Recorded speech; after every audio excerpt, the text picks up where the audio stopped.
누가복음 13장 18절에서 21절 말씀 같이 읽습니다.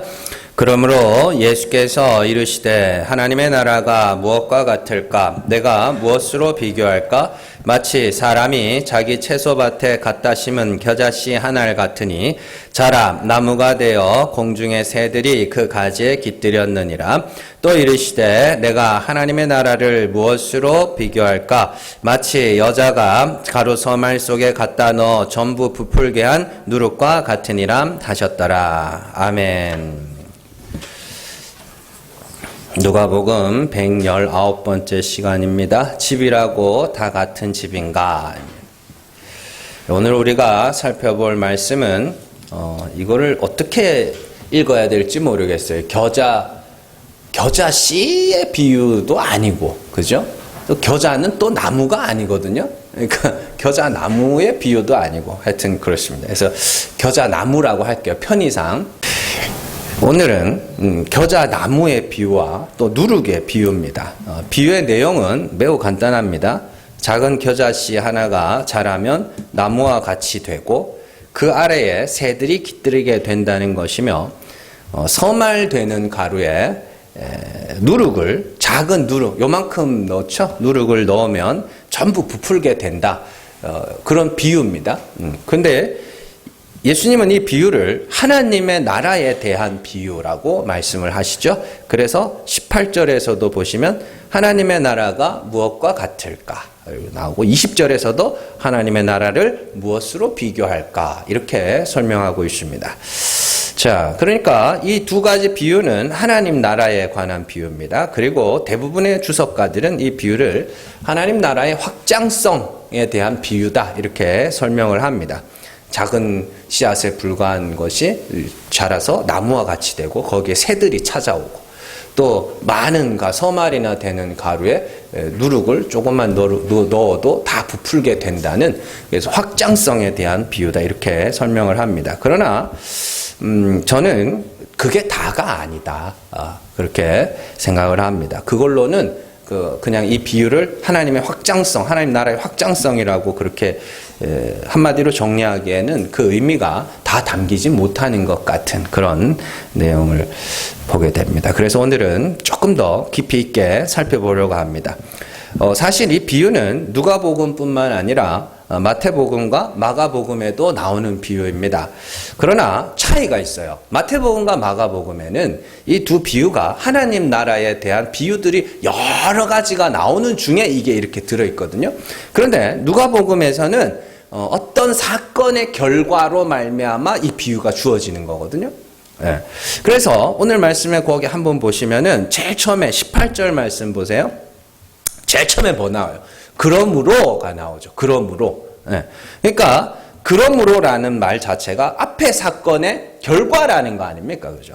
그러면 그 앞의 사건, 그러니까 예를 들어 이런 거죠. 앞서 우리가 읽었던 13장 1절에서 5절 말씀에서 예수님은 빌라도가 갈릴리 사람들의 제물에 사람의 피를 섞은 일로 말미암아 또 실로암 망대가 무너져서 18사람이 죽은 일들을 말씀을 하시면서 회개하라. 회개하지 않으면 너희도 이와 같이 망하리라. 그렇게 말씀을 하신 다음에 그 이야기에 대한 비유로서 어떻게 해요? 열매 맺지 못하는 나무에 대한 비유를 거기다가 붙여놓으셨죠. 열매 맺지 못하는 무화과나무. 그래서 3년이나 기다렸는데 열매를 내지 않는다. 한 해만 더 기다려보소서. 그리고 열매를 맺지 못하면 찍어버리소서. 이렇게. 그러니까 너희도 회개하지 않으면 이와 같이 망하리라와 무화과 나무의 비유가 뭐였어요? 열매를 맺지 못하면 찍어버리소서. 두 가지 비유가 같은 내용이죠. 그러면 이제 오늘 말씀도 똑같은 구조인 것이죠.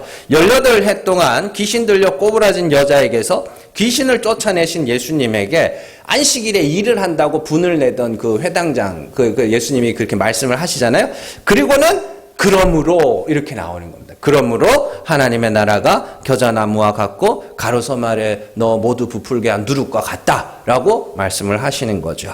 그러니까 10절에서 17절의 사건을 설명하기 위한 도구로서 오늘 말씀의 그 두 비유를 설명하고 계신 것이죠. 그렇다면 겨자나무의 비유와 누룩의 비유, 그리고 앞에 나오는 10절에서 17절의 비유가 어떤 연관성을 갖고 있는지를 파악하는 게 먼저죠. 그런데 이제 사실은 이렇게 어렵게 복잡하게 설명하자면 간단한 겁니다. 이 17절의 말씀 때문에 그래요. 17절 말씀 한번 볼까요? 예수께서 이 말씀을 하시면 모든 반대하는 자들은 부끄러워하고 온 무리는 그가 하시는 모든 영광스러운 일을 기뻐하니라. 이렇게 이 이야기입니다. 이 이야기. 그래서 예수님의 하시는 일을 반대하는 자가 나오고 예수님이 하시는 일을 기뻐하는 자가 나오죠. 그러니까 예수님이 뭐예요? 누룩이고 예수님이 겨자나무인데 그 예수님으로 말미암아 기뻐하는 자가 점점 늘어나고 있고 또 어떻게 해요? 예수님의 일을 반대하는 자가 또 거기에 있고 이렇게 나오죠. 그러니까 예수님을 반대하는 사람은 누구이며 예수님의 하신 일을 기뻐하는 사람들은 누구인가? 이게 중요한 겁니다. 누가 반대했어요? 못된 사람들? 못되게 사는. 그러니까 여러분들이 그걸 이렇게 성경을요, 그렇게 지금 도덕적인 관점으로 자꾸 그렇게 읽으시면 안 됩니다. 성경에서는 유대인들, 특히 바리새인들은 못된 사람들이 아닙니다. 여러분들 그 바리새인들이 지금 살았으면 아마 여러분들 존경에 맞지 않는 사람들일 겁니다. 예수님을 반대하는 사람들은 예수님이 나타내시는 하나님, 예수님이 말씀하시는 그 하나님, 죽은 자를 살리시는 은혜의 하나님, 그거에 대해서 반대하는 사람들이에요. 그리고 예수님을 따르는 사람들은 예수님이 나타내신 그 하나님이 참 하나님이심을 믿는 자들, 그 자들을 예수님을 따르는 자들, 예수님과 함께하는 자들이라고 이야기를 하는 것이죠. 그래서 예수님을 따르는 자들은 예수님이 하신 일을 보고 기뻐하는데 예수님을 반대하는 자들은 부끄러워하고 있는 것을 보면서 그러므로 하나님 나라가 무엇과 같을까? 이렇게 오늘 비유가 펼쳐지는 것이죠. 예수님은요, 세상 사람들을 두 부류로 나누는데 예수님을 따르는 사람과 예수님을 반대하는 사람으로 나누십니다. 누가복음 11장 23절 말씀 같이 읽습니다. 나와 함께하지 아니하는 자는 나를 반대하는 자요, 나와 함께 모으지 아니하는 자는 해치는 자니라. 아멘. 여기서 해친다는 건 다른 사람들 해를 가한다는 게 아니라 흐트러뜨리는 자라는 소리입니다. 자, 예수님이 사람을 정확하게 두 부류로 나누시는데 뭐로 나눠요? 나와 함께하는 자와 또 나를 반대하는 자, 이렇게 나눕니다. 그러니까 세상 사람들은 그렇게 둘로 나뉘는 거예요. 그런데요, 이 말씀을 다시 한번 잘 살펴보시면 나와 함께하는 자가 있고 나와 함께하지 않는 자가 있으며 함께 모으는 자가 있고 해치는 자가 있고 이렇죠. 그러니까 예수님과 함께하는 자들은 곧 뭐예요? 예수님과 함께 모으는 자들이다. 그러니까 믿는 자들이 곧 뭐 하는 거예요? 전하는 자들이다라는 걸 이야기를 하고 있는 것이죠.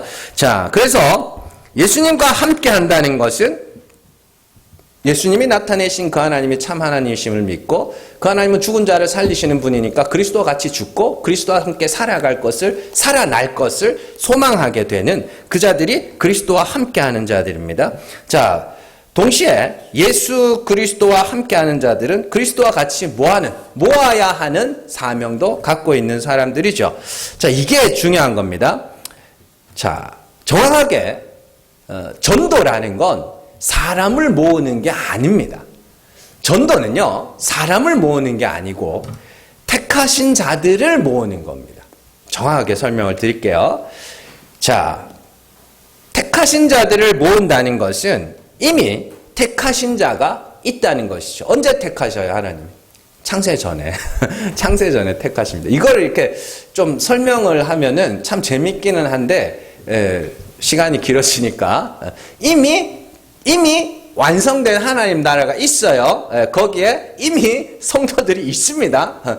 자, 어쨌든 아직까지 부르심을 받지는 못했지만 어딘가에 택하심을 받은 자가 있다는 것이죠. 우리의 사명은 그들을 뭐 하는 거예요? 찾아내는 겁니다. 찾아내는 것. 예를 들면 이런 겁니다. 사도 바울은 갈라디아서 2장인가요? 1장인가요? 거기 보면 하나님이 나를 모태로부터 택정하셨다라고 이야기를 합니다. 그러나 하나님이 사도 바울을 모태로부터 택정하셨는데 정작 그가 부르심을 받은 것은 한참 뒤에 어른이 되고 나서잖아요. 그러니까 이게 부르심의 때고 이미 택한 것은 예전에 모태로부터 나기도 전에 택함을 입었다는 소리죠.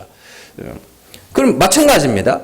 전도는 아무 사람이나 불러 모으는 것이 아니라 어딘가에 있는 택하신 자들을 찾아내는 거라는 이야기입니다. 무작정 사람들을 모으는 것과 잃어버린 사람을 찾는 것의 차이가 뭐냐? 자, 무작정 사람들을 모으기 위해서는 사람들이 좋아할 만한 것들이 있으면 됩니다. 사람들이 혹할 만한 것. 그래서 그 뭐죠? 홍보관인가?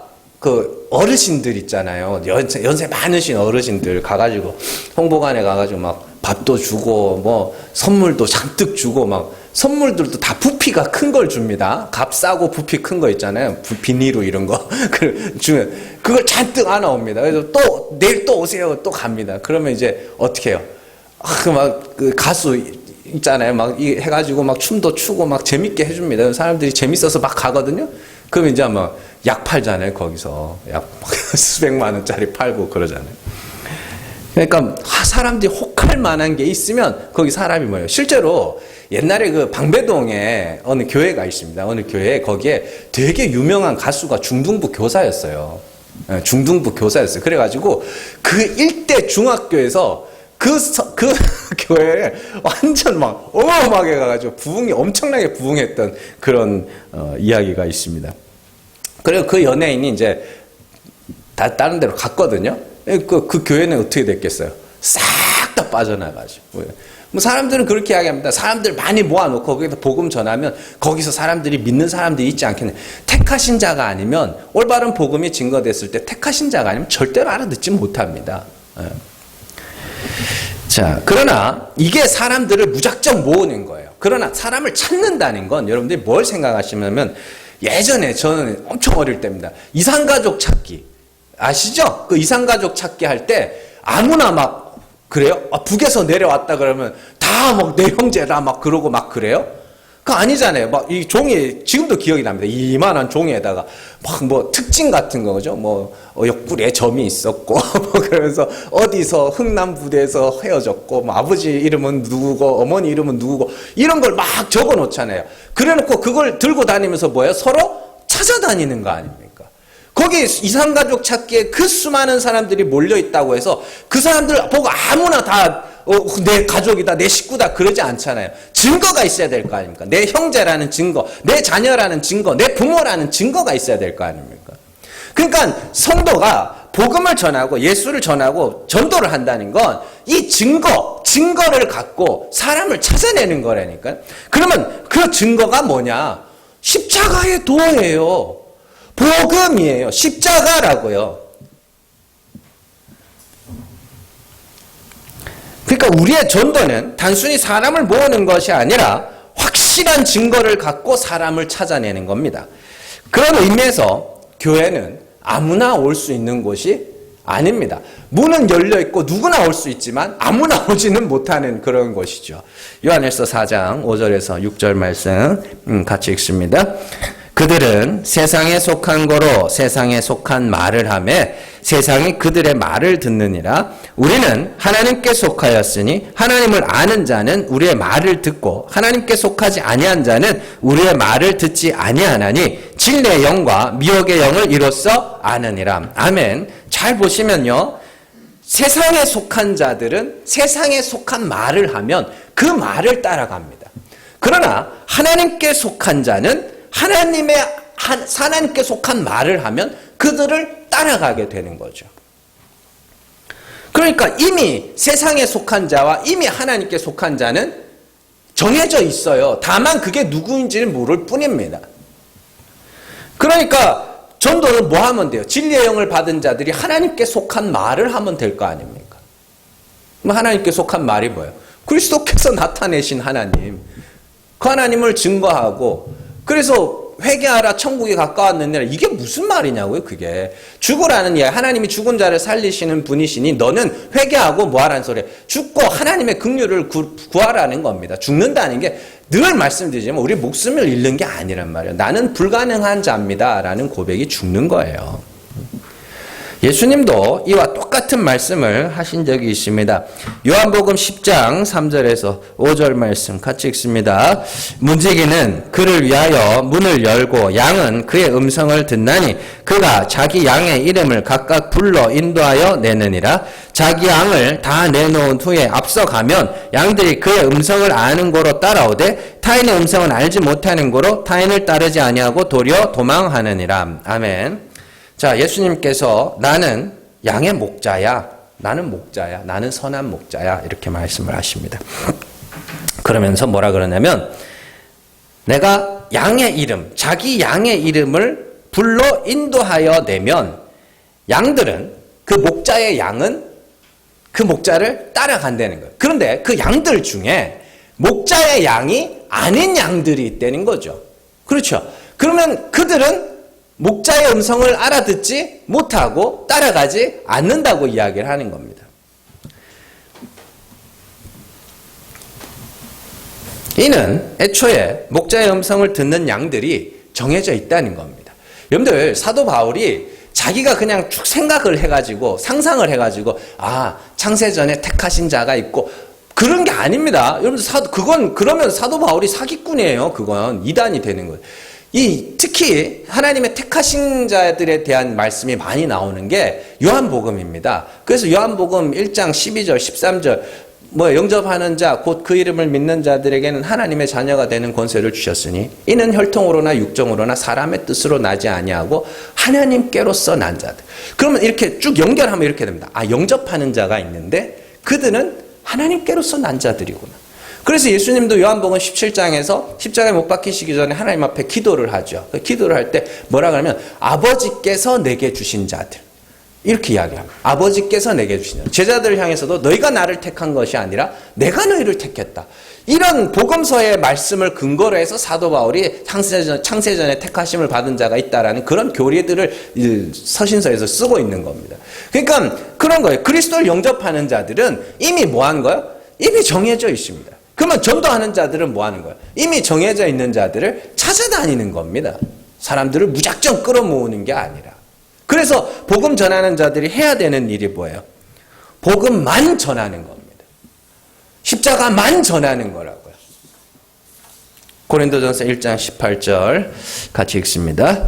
십자가의 도가 멸망하는 자들에게는 미련한 것이요 구원을 받는 우리에게는 하나님의 능력이라. 23절에서 24절 우리는 십자가에 못 박힌 그리스도를 전하니 유대인에게는 거리끼는 것이요 이방인에게는 미련한 것이로되 오직 부르심을 받은 자들에게는 유다인이나 헬라인이나 그리스도는 하나님의 능력이요 하나님의 지혜니라. 아멘. 부르심을 받은 자들이 있다네요. 창세전에 택하심을 받은 자. 그래서 복음이 증거될 때 그걸 하나님의 능력과 하나님의 지혜로 받아들이는 자. 그들이 부르심을 받은 자. 그 외에 다른 사람들에게 십자가의 도는 미련한 것이며 어리석은 것으로 들린다. 그럼 왜 십자가의 도가 미련하고 어리석은 것으로 들려요? 늘 말씀드리잖아요. 사람들은 뭐예요? 모든 아담의 후손들은 사람들은 천국 있으면 누가 가야 돼요? 내가 가야 되는 겁니다. 내가 내 힘으로 가야 되는 거예요. 그게 당연하다고 생각하고 그게 맞다고 생각하죠. 그러나 십자가의 도는 뭐예요? 나는 안 되니까 하나님이 불쌍히 여겨주셔야 됩니다. 이게 십자가의 도라고요. 그러면 사람들은 왜 장난치냐? 천국 있으면 네가 네 힘으로 가야지.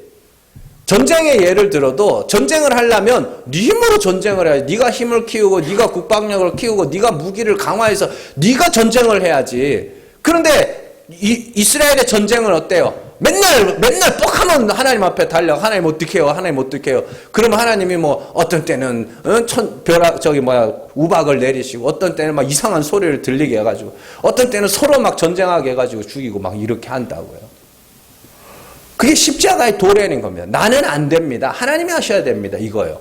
그러니까 나는 안 됩니다. 이거. 그래서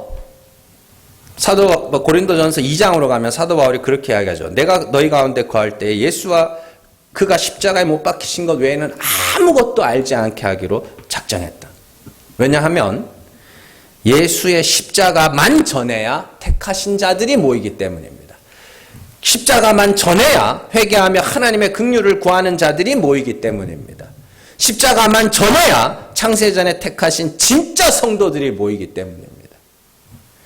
그렇다고 택하신 자들만 모이는 건 아닙니다. 그러나 택하신 자들이 압도적으로 많아야 거짓 형제들이 교회 안에서 영향을 끼칠 수가 없는 것이죠. 이게 되게 중요한 게요. 여러분들, 이 미국에서 제 친구가 이제 사역을 하다가 온 친구가 있습니다. 그래서 그 이야기를 들어봤더니 미국에 있는 유학생들이나 이민자들은 제일 먼저 교회를 간대요. 왜냐하면 한국 사람들을 볼 수 있고 거기 또 한국 음식도 해준대요. 그래서 한국 음식도 먹을 수 있고 한국 사람들 만날 수 있고 그러다 보니까 유학생들이나 이민자들이 제일 먼저 찾아가는 곳이 교회라고 합니다.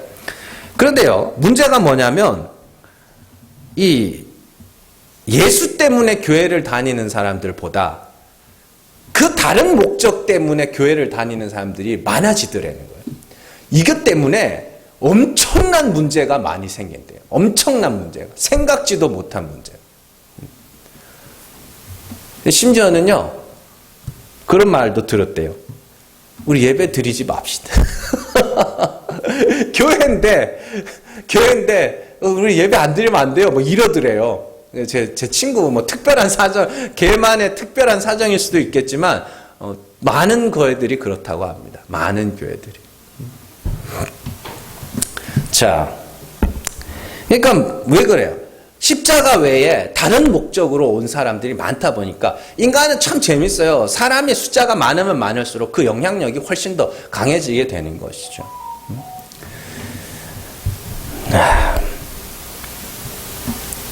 자, 그러니까 십자가만 전하는 겁니다. 십자가만 전하면 올 자는 오고 털어나가는 자는 또 털어나가고 그렇게 되는 거죠. 자, 교회의 존재 목적은요, 복음이 변질되지 않도록 지키고 세상을 향하여 복음을 전하는 것입니다. 그리고 여기에 있는 우리는 예수 그리스도를 통하여 하나님이 죽은 자를 살리시는 분이심을 믿고 그리스도와 같이 죽고 그리스도와 같이 살 소망을 가진 사람들입니다. 이렇게 교회의 중심에 복음이 강하게 자리 잡고 복음에 사로잡힌 자들이 압도적으로 많아야 엉뚱한 사람들이 들어와서 엉뚱한 이야기를 한다 그래도 웬만해서는 흔들리지 않는 겁니다. 웬만해서는. 누군가가 우리 교회에 와서 정말 혹할 만한 질문을 던진다고 하자고요. 이 실제로 있었던 일입니다. 사람을 많이 모을 거냐? 복음을 지킬 거냐? 건물을 세울 거냐? 복음을 지킬 거냐? 여러분들, 누군가가 이렇게 와가지고 그런 말을 할 때는 저는 여러분들이 건물 따위는 필요 없다고 있으면 좋겠지만 복음을 훼손해 가면서까지 진리의 말씀을 훼손해 가면서까지 그러고 싶지는 않다고, 그 정도는 되셔야 됩니다. 사기가 아무리 사람을 많이 데리고 올 수 있다고 그래도 복음이 훼손되어서까지 그렇게 할 필요는 없다고.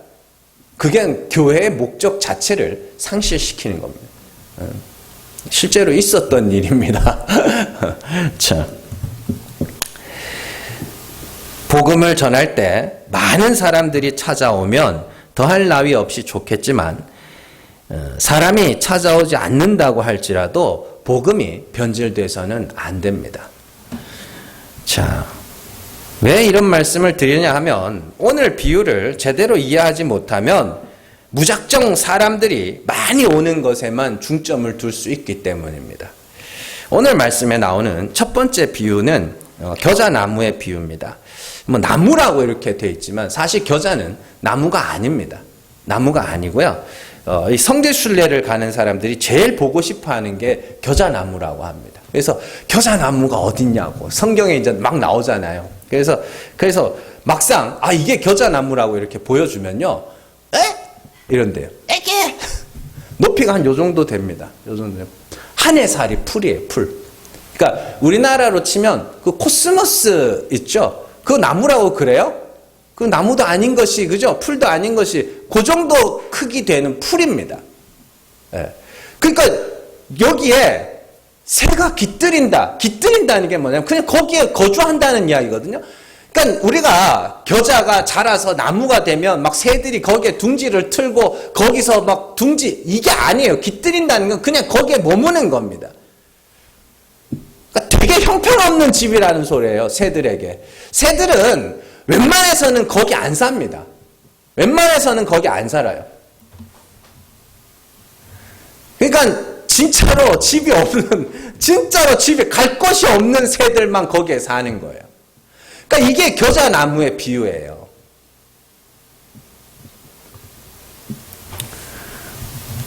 그러니까 왜 제가 이런 말씀을 드리냐면 우리가 이제 다음 주에 살펴볼 말씀이거든요. 자, 23절, 24절을 한번 보시면 자, 어떤 사람이 여짜오되 주여 구원을 받는 자가 적으니까 그들에게 이르시되 좁은 문으로 들어가기를 힘쓰라. 내가 너에게 이르노니 들어가기를 구하여도 못하는 자가 많으니라. 이렇게 되어 있습니다. 그러니까 좁은 문으로 들어가라. 그래 놓고 이 사람이 뭐라고 질문해요? 저기 봐요. 구원 얻는 자가 많습니까? 적다는 이야기죠. 그리고 심지어 마태복음에서는 좁은 문, 넓은 문 이야기하면서 좁은 문으로 들어가라고 그러면서 그 길은 좁고 협착하여 찾는 자가 거의 없다라고 이야기합니다. 겨자나무에 깃들이는 새들은 거의 없다는 이야기입니다. 하나님이 이끌지 않으면 거기로 갈 자가 없다는 이야기예요. 십자가의 도가 유대인이나 헬라인이나 미련하고 어리석게 보이지만 부르심을 받은 자들에게만 하나님의 능력과 지혜로 들린다고 이야기를 하잖아요. 자, 이거는 이사야의 말씀을 봐도 알 수 있습니다. 이사야 53장 2절에서 3절 말씀 같이 읽습니다. 그는 주 앞에서 자라나기를 연한 순 같고 마른 땅에서 나온 뿌리 같아서 고운 모양도 없고 풍채도 없은즉 우리가 보기에 흠모할 만한 아름다운 것이 없도다. 그는 멸시를 받아 사람들에게 버림받았으며 간고를 많이 겪었으며 질고를 아는 자라 마치 사람들이 그에게서 얼굴을 가리는 것 같이 멸시를 당하였고 우리도 그를 귀히 여기지 아니하였도다. 아멘. 자, 예수 그리스도는 우리의 신랑이라고 합니다. 자, 신랑이라고 하자고요. 근데 신랑이라고 했을 때 그 신랑 꼬라지가 어때요? 얼굴을 마주보고 싶지도 않아. 그러니까 누구만 이 신랑이 필요할까요? 누구만? 성경대로 이야기하면 부정한 창녀들만. 부정한 창녀. 그래서 호세아의 이야기가 호세아가 헬라어로 바꾸면 예수입니다. 호세아가 이름이. 그래서 그죠? 은 15, 보리 한 오멜 반인가? 들고 가죠. 누구를? 창녀를, 음녀를 찾으러 가는 겁니다. 그러니까 내가 부정한 여인이라는 걸 알아서 누구도 날 받아주지 않아. 그러니까 누구만? 예수만 찾아가는 거죠. 마찬가지입니다. 이게 복음이에요. 내가 부정한 여인이라는 걸 아는 자가 아니면 그 신랑을 찾아가지 않아요. 내가 집이 없어. 당장에 머물 곳이 없어. 그런 자들만 겨자나무, 겨자풀에 깃들여서 사는 겁니다. 그래서 구원받는 자가 적습니까? 너희 힘으로는 아무도 못 받을걸? 왜요? 하나님이 이끌지 않으면 누구도 내게로 올 수 없다고 말씀하시거든요. 요한복음 6장 44절 같이 읽습니다. 나를 보내신 아버지께서 이끌지 아니하시면 아무도 내게 올 수 없으니 오는 그를 내가 마지막 날에 다시 살리리라. 아멘. 아버지께서 이끌지 않으면 아무도 내게 올 수 없어요. 택하신 자들만 우리를 이끌어 누구에게로? 예수 그리스도에게로 끌고 가는 겁니다. 택하신 자들만 우리를 이끌어 어떻게 해요? 그 보기에 아름다운 것이 전혀 없는 그 신랑에게로 끌고 가는 겁니다. 택하신 자들만 하나님이 끌어서 어디요? 겨자 풀 거기에 깃들이게 하는 겁니다. 그런데 거기에 있는 자들만 구원을 얻어요. 거기에 있는 자들만.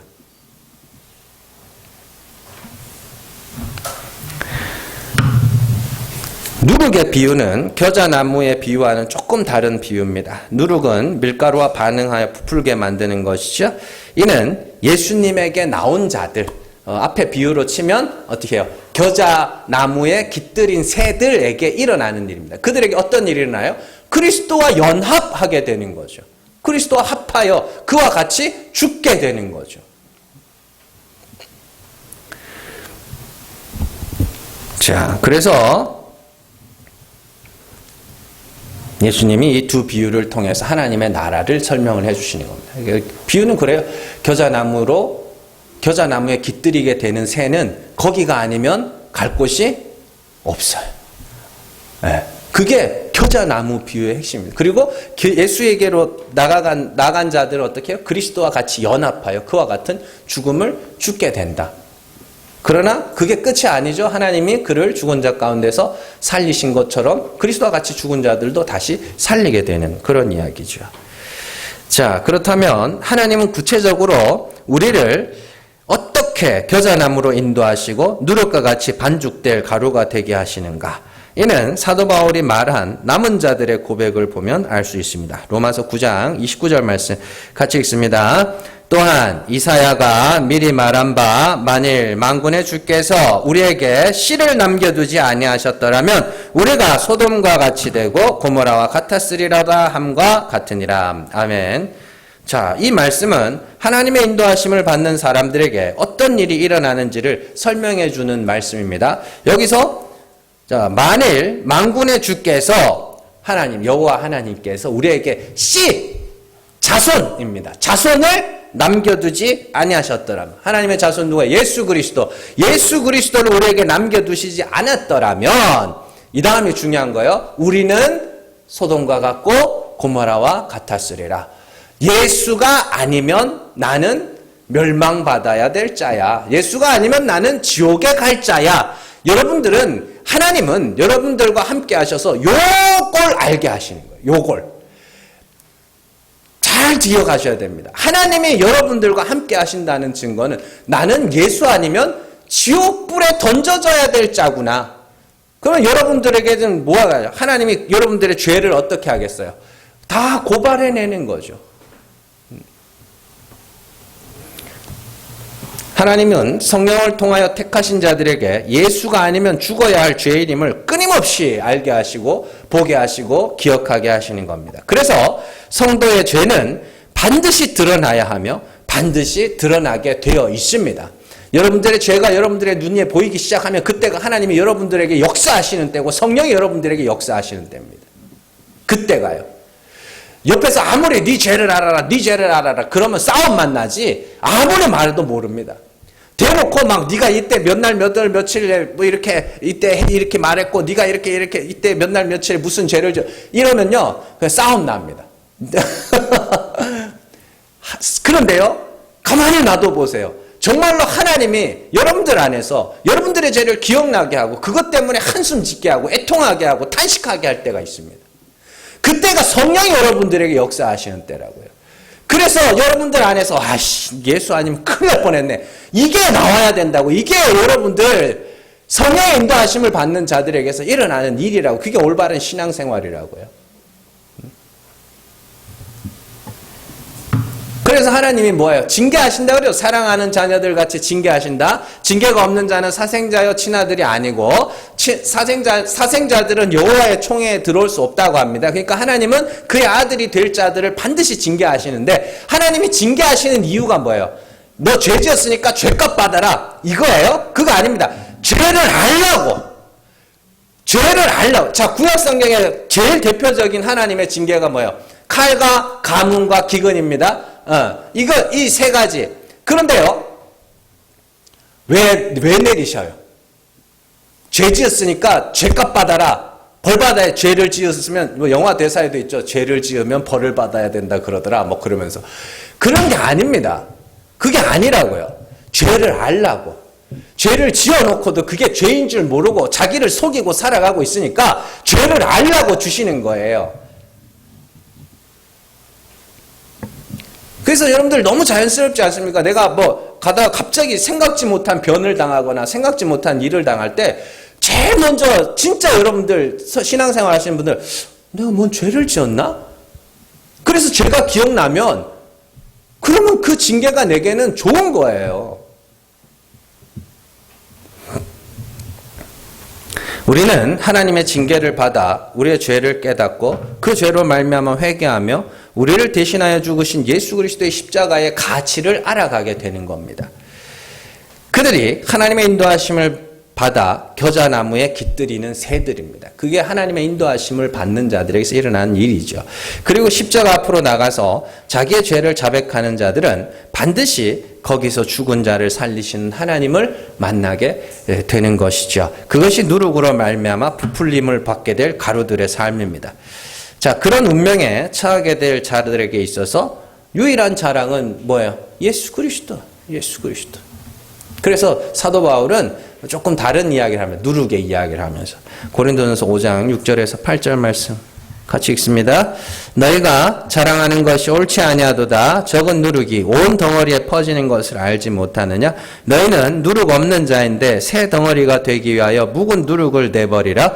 우리의 유월절 양 곧 그리스도께서 희생되셨느니라. 이러므로 우리가 명절을 지키되 묵은 누룩으로도 말고 악하고 악에 찬 누룩으로도 말고 누룩이 없이 오직 순전함과 진실함의 떡으로 하자. 아멘.